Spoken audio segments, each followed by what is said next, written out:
나눌 때 나를 살피시는 하나님이라는 제목으로 함께 나누실 텐데, 우리 안에 하나님 그분께서 살펴주실 때 우리의 모습이 참 아름다웠으면 좋겠다, 이런 생각을 해보게 됩니다.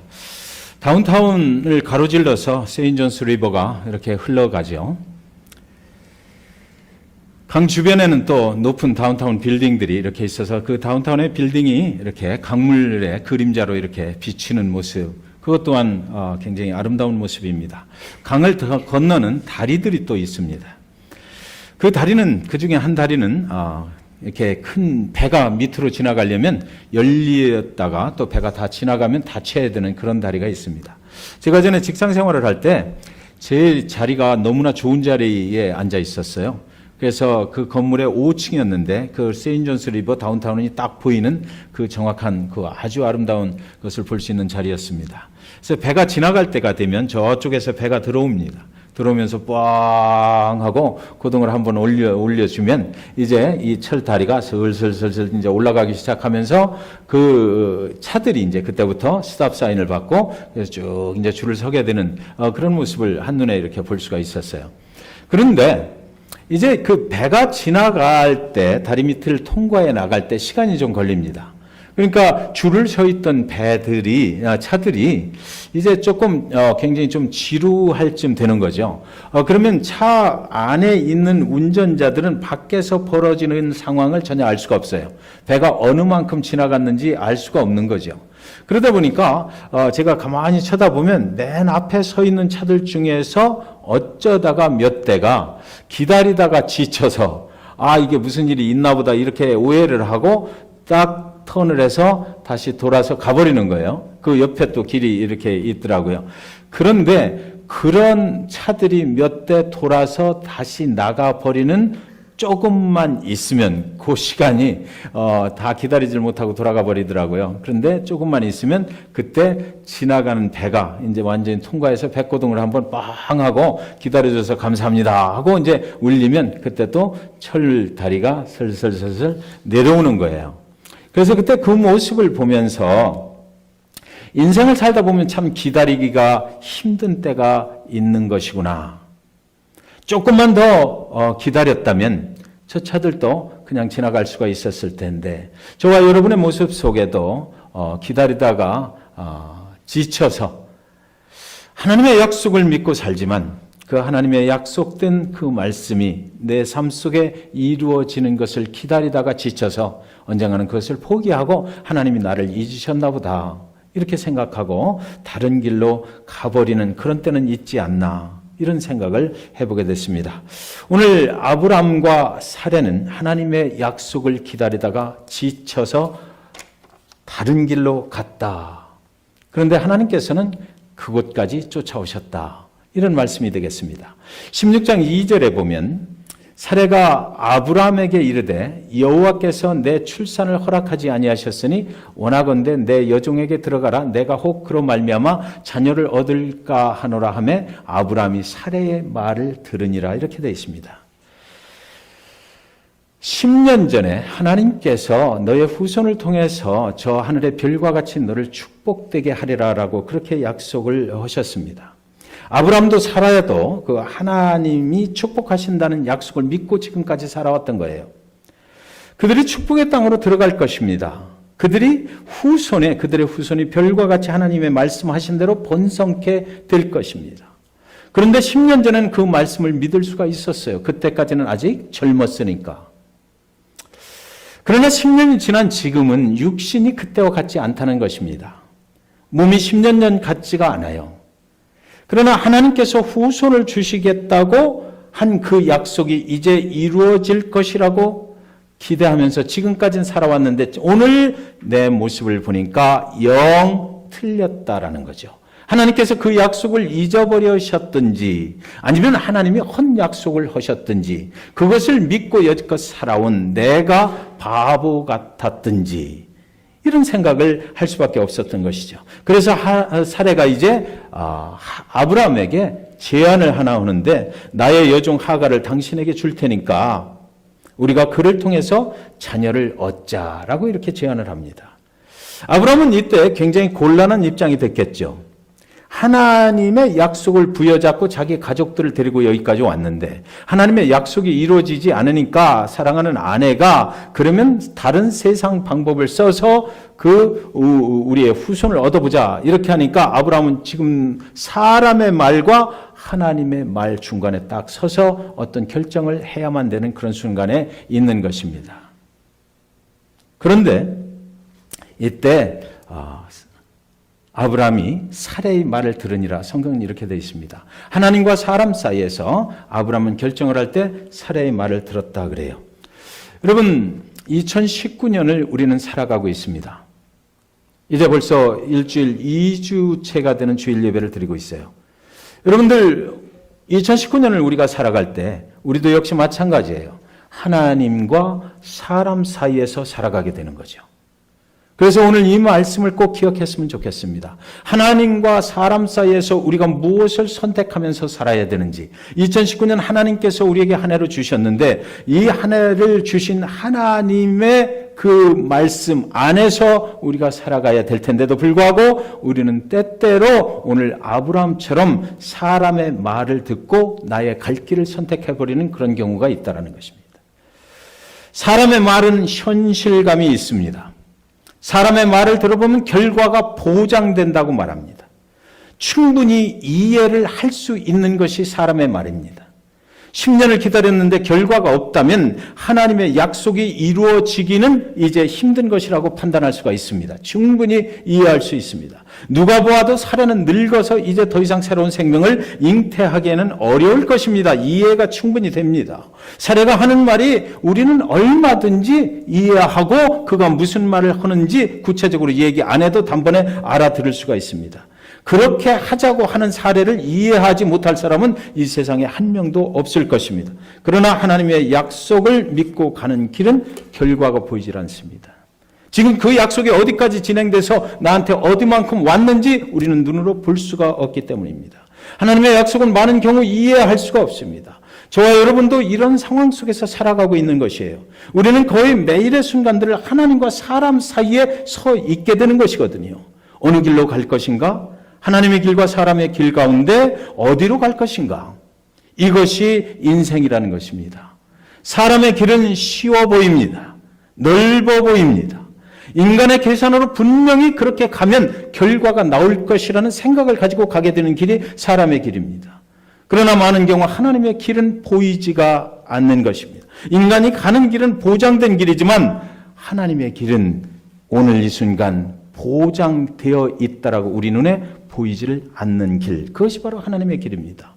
2019년 저와 여러분이 가야 할 길도 바로 이런 선택을 해야만 되는 그런 선택을 요구받는 그런 삶을 우리는 하루하루 매일같이 살아가게 될 것입니다. 사람의 말을 따랐던 아브라함의 가정. 오늘 본문 속에서 어떤 결과를 맞이하게 됐는지 우리는 한번 보겠습니다. 그 사람의 말을 따랐던 아브라함의 가정에는 굿뉴스 그리고 배드뉴스 두 가지가 따라왔습니다. 첫째는 사람이 예상했던 대로 사레의 여종 하갈이 임신을 했다는 반가운 소식입니다. 그런데 두 번째는 그 반가운 소식이 그 가정에 갈등을 일으켜서 아브라함의 가정에 큰 혼란이 오게 됐다라고 성경은 기록하고 있어요.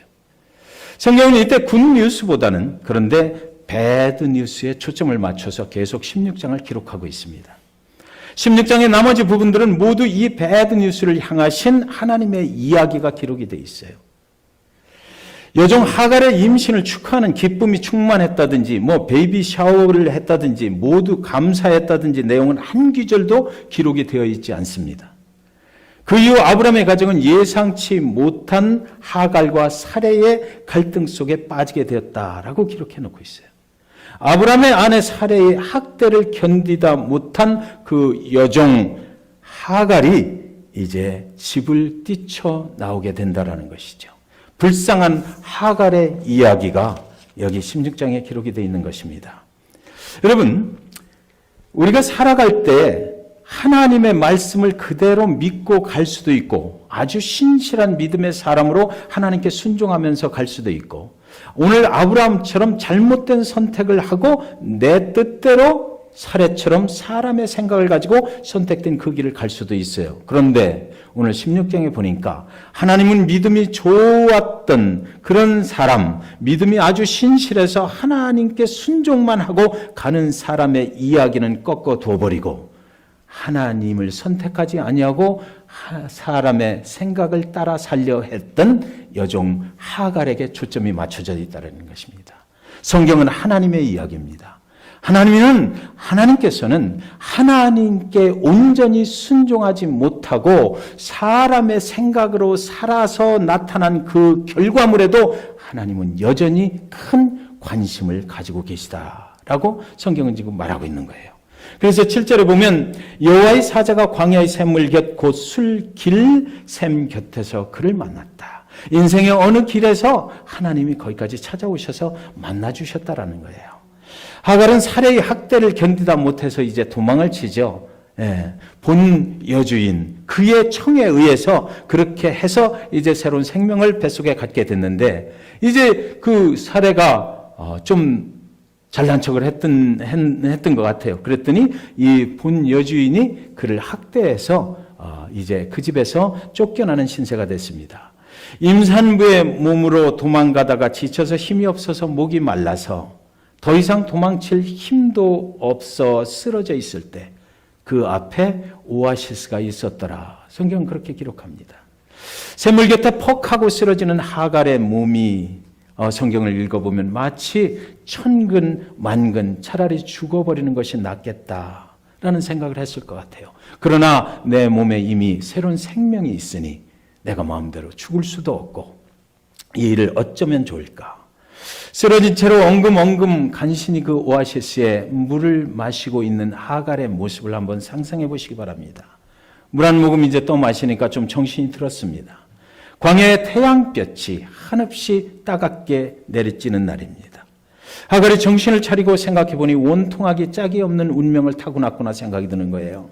종의 자식으로 태어나서 평생 노예로 살다가 자기가 원하지도 않게 주인집 아이를 갖게 되고 그런데 주인집 여인의 학대를 받고 그뿐 아니라 자신의 아이를 갖게 한 그 아브라함도 그를 모르는 척 해버리는 이 외면당하는 가운데 도망을 쳐나온 그 여인의 인생, 자신이 무척 참으로 한스러워집니다.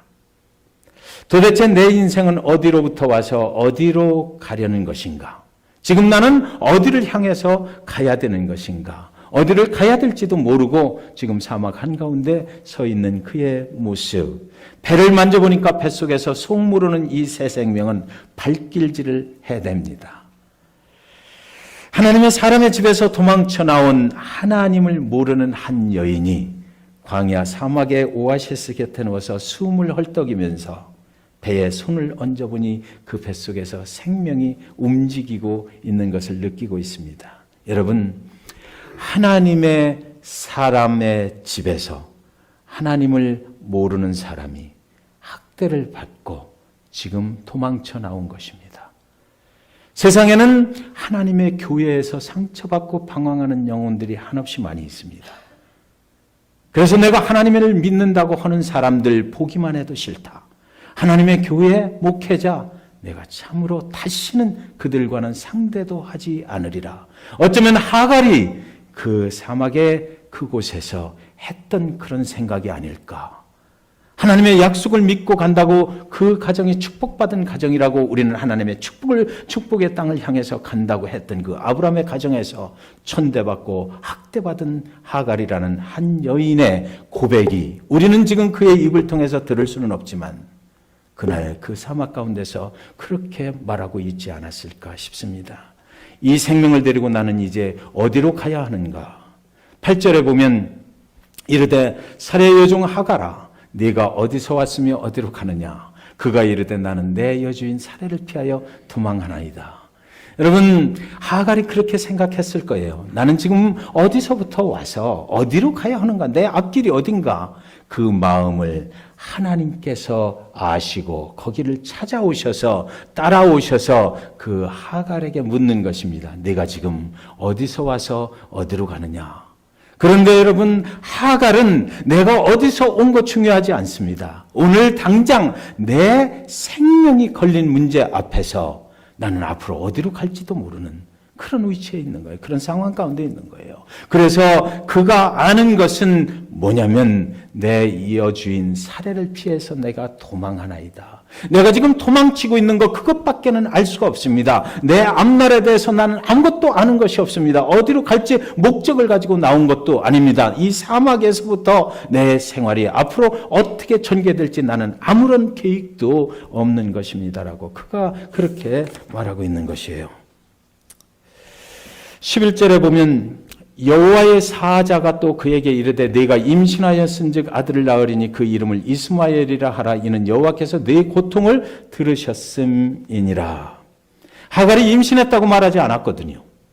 하갈은 절대 그 얘기를 하나님한테 한 적이 없어요. 하나님의 사자한테 한 적이 없습니다. 여주인 살해를 피해서 내가 도망하나이다. 그것밖에는 말한 것이 없습니다. 하나님은 그런데 모든 것을 다 알고 계셨습니다. 그 뱃속에 새로운 생명이 있다는 걸 알고 계셨어요. 하갈은 내 인생 너무 고통스럽다고도 말하지 않았습니다. 그러나 하나님이 알고 계셨습니다. 내 고통을 내가 들었다 말씀하셔요. 새 생명을 축복하셔서 후손이 번성케 되리라고도 하나님은 이제부터 말씀하시기 시작합니다. 하나님은 하나님을 모르고 고통 가운데 살고 있던 한 여인이 하나님을 믿는 가정에서 당한 고통을 그냥 보고만 계시지 않으셨다라고 성경은 말하고 있는 거죠. 하나님이 그를 찾아와 주셨습니다. 여러분, 하나님이 그를 찾아와 주셨어요. 하갈이 사막에서 하나님을 만나고 싶다라고 그렇게 요청하지도 않았는데 하나님은 그의 뒤를 따라오고 계셨던 것입니다. 그래서 하나님이 그를 만나 주셨어요. 하나님은 하나님을 믿는 아브라함의 가정만 사랑하시지 않고요. 하나님을 모르고 고통 가운데 광야에서 어디로 갈지도 몰라서 방황하고 있는 그 여인과 그 뱃속에 들어있는 생명을 사랑하시는 하나님이라고 성경에는 기록해 놓고 있는 것입니다. 세상에서 아직도 예수 그리스도를 모르고 살아가는 모든 사람들을 하나님은 사랑하시고 그 고통까지도 알고 계시다. 하나님은 말씀하셔요. 하나님은 하나님의 백성들이 모이는 교회에서 상처받고 광야로 나와서 방황하는 영혼을 찾아가셔서 내가 네 고통을 아노라, 들었노라 그렇게 위로하시는 하나님이시라고 성경은 기록하고 있는 것입니다. 13절에 하갈이 자기에게 이르신 여호와의 이름을 나를 살피시는 하나님이라 했으니 이는 내가 어떻게 여기서 나를 살피시는 하나님을 배웠는고 함이라. 하갈은 나를 살피시는 하나님을 거기서 만난 거잖아요. 그래서 그 하나님의 이름을 지어 불렀어요. 하나님은 나를 살피시는 하나님이시군요 라고 불렀습니다. 학대받고 쫓겨나서 광야에서 죽을 것만 같이 숨을 헐떡이며 어디로 가야 하는지도 모르고 방황하고 있는 세상에서 가장 비천한 사람 하갈을 하나님이 그렇게 만나주셨습니다. 교회를 찾아가시는 하나님이 아니고 좋은 믿음 좋은 사람들만 만나주시는 하나님도 아니고 돈도 없고 명예도 없고 뭐 하나 제대로 내세울 것도 없고 엉뚱한 남자의 애를 베고 쫓겨나서 광야길에 방황하고 있는 하갈을 하나님이 광야까지 쫓아오셨다라는 겁니다. 하갈이 믿음이 좋아서 하나님이 쫓아오신 것이 아니에요. 하갈이 쓸모가 있어서 쫓아오신 것이 아닙니다. 아무도 없는 광야에서 죽음 앞에 마주선 하갈의 인생을 하나님은 쫓아오셔서 1대1로 만나주셨어요. 그래서 하갈은 특별히 그의 이름을 나를 살피시는 하나님, 나에 대해서 모든 것을 아시고 나의 고통을 아시고 위로해 주시고 나를 살피시는 하나님이라고 불렀습니다. 하갈은 어떻게 나 같은 미천한 존재를 하나님이 찾아오셨나? 내가 어떻게 그를 뵙게 됐나? 이 도대체 이해가 안 되었습니다. 어떻게 아무 쓸모없는 나를 구원하시나라는 고백인 것입니다. 하갈은 그렇게 그날 그곳에서 하나님을 만났습니다. 하갈의 질문을 던져요. 내가 어떻게 이 하나님을 만나게 됐는가? 내가 하나님을 위하여 한 일이 있는 것도 아니고 죽음 앞에서 어디로 가야 할지도 모르고 헤매이던 인생인데 어찌 내가 하나님을 만나게 되었는가? 하갈의 질문에 대한 해답이 성경에 있을까요? 저와 여러분이 인생길을 가다가 하나님을 멀리 떠났다, 하나님을 알지도 못하고 살아간다. 그래서 내가 어느 날 고통 가운데서 하나님 그분을 만나게 됐을 때에 어떻게 내가 아무것도 하나님을 위해서 한 것이 없고 내가 하나님을 모르고 그냥 살아왔는데 어떻게 하나님께서 나를 찾아와서 내 삶을 아신다 그러고 나의 고통을 이해하신다 그러고 나를 위로하시는 하나님이 돼 주셨는가. 오갈 데 없어서 어디로 가야 할지도 모르고 방황하는 그 인생을 찾아오신 그 하나님을 어떻게 이해할 수가 있느냐. 성경에는 그에 대한 대답이 과연 있을까요? 이사야서 41장 9절 10절은 이렇게 말하고 있습니다. 내가 땅 끝에서부터 너를 붙들며 땅 모퉁이에서부터 너를 부르고 네게 이르기를 너는 나의 종이라 내가 너를 택하고 싫어하여 버리지 아니하였다 하였노라. 두려워하지 말라. 내가 너와 함께함이라. 놀라지 말라. 나는 네 하나님이 됨이라. 내가 너를 굳세게 하리라. 참으로 너를 도와주리라. 참으로 나의 의로운 손으로 너를 붙들리라. 내가 땅 끝에서부터 너를 붙들며 땅 모퉁이에서부터 너를 부르고 네게 이르기를 너는 나의 종이라. 내가 너를 택하고 싫어하여 버리지 아니하였도다. 하나님은 모든 인류를 이렇게 쫓아다니시는 분이세요. 하나님은 땅끝까지 따라오시는 분이십니다. 사람의 종이 아니라 너는 나의 종이라고 불러주십니다. 내가 그분을 택한 것이 아니라 먼저 하나님이 나를 택하셨다라고 말씀하셔요. 아무 조건 없이 너를 버리지 아니하신다라고 말씀하셔요. 그러니까 너는 두려워하지 말라라고 하십니다. 너와 함께 하시겠다고 말씀하십니다. 나는 내 하나님이 된다라고 말씀하세요. 너에게 모든 고통의 날들을 이기고 나갈 수 있는 힘을 주어서 너를 굳세게 하겠다라고 하나님은 말씀하십니다. 너를 도와주겠다고 말씀하십니다. 주님의 오른손으로 나를 붙잡아 주겠다고 약속하시는 것입니다. 여러분, 그 하나님을 만나셨습니까? 그 하나님이 우리에게 조건 없이 그렇게 말씀하시는 거거든요. 그 하나님께서 당신의 아들 예수 그리스도를 죽이시기까지 우리를 그렇게 사랑하시겠다라고 말씀하시는 것이에요. 사랑하는 여러분, 우리 이웃에 있는 그 아틀란타의 민수화 씨라는 분이 살고 계십니다. 그의 아버지는 1991년에 4명의 자녀들을 데리고 이민을 오셨어요. 25년 동안 열심히 일을 해서 그 4명의 자녀들을 아주 훌륭한 사람으로 만들어 주셨습니다. 그러나 그가 하던 사업이 어느 날 갑자기 큰 법적인 문제가 생겨서 그는 감옥에 수감이 되어야만 했습니다. 민수아 씨는 그 아버지의 자녀 중 4자녀 중에 한 명이에요. 가족은 말로 표현할 수 없는 역경 앞에 서게 되었던 것입니다. 하나님이 왜 이렇게 하셔야 하는지 이해할 수가 없었어요. 그런데 민수아 씨가 하나님의 말씀을 묵상하다가 이사야서 43장 2절을 보게 됐다라고 합니다. 내가 물 가운데로 지날 때 내가 너와 함께 할 것이라. 강을 건널 때 물이 너를 침몰하지 못할 것이며 내가 불 가운데로 지날 때도 타지도 아니할 것이요 불꽃이 너를 사르지도 못하리니. 그들 앞에 닥친 파도가 모두를 침몰시킬 것만 같지만 주님의 손만 꼭 붙잡고 가면 파도가 우리를 침몰치 못하리라는 생각이 그 순간 들었다고 합니다. 얼마 전에 수감 중인 아버지에 대한 소식이 들려왔는데 위암 판정을 받아서 그 감옥에서 병원에서 위암 수술을 또 받으셨다고 합니다. 현실은 막막한데 하나님의 말씀을 붙잡고 그는 기도하고 있다라고 생명의 삶 큐티에 그렇게 기록이 되어 있습니다. 사랑하는 성도 여러분, 하나님은 우리가 광야길을 홀로 걷게 하지 아니하십니다. 외롭고 험한 길일수록 우리와 함께 하시고 따뜻하게 우리를 격려해 주시는 그런 하나님이신 것, 그것을 믿으시기 바랍니다. 그래서 민수아 씨는 이렇게 고백했더라고요. 사막에 강을 내어서라도 생명수를 마시게 해 주시는 주님께 내 인생을 아낌없이 드리고 싶습니다. 아버지는 여전히 감옥에서 투병 중이시지만 나는 이제 단기 선교를 떠납니다. 나의 자녀들과 함께 무슬림 지역으로 선교를 떠나서 아픔 가운데로 찾아오시는 나를 살피시는 그 예수를 전하고 싶습니다. 그렇게 기록을 했습니다. 2019년 한 해 동안 사랑하는 여러분, 우리는 광야의 삶을 살아야만 합니다. 매일같이 하루하루의 그 순간순간마다 우리는 하나님과 사람 사이에서 어떤 선택을 해야만 되는 그런 인생의 길을 가야만 합니다. 그래서 오늘 이 말씀 붙잡고 사람의 길을 선택하지 말고 하나님의 길을 선택하시기를 간절히 주님의 이름으로 축원드립니다. 사람의 길을 선택하면은 그 혼란을 우리가 감당을 해야만 하기 때문입니다. 언제나 열심히 기도하셔서 나를 향하신, 우리 가정을 향하신, 우리 교회를 향하신 하나님의 뜻을 분별하셔서 그 하나님의 길을 선택하실 수 있게 되기를, 그래서 하나님의 능력으로 승리하시는 2019년 사시기를 주님의 이름으로 간절히 축원드립니다. 기도하시겠습니다.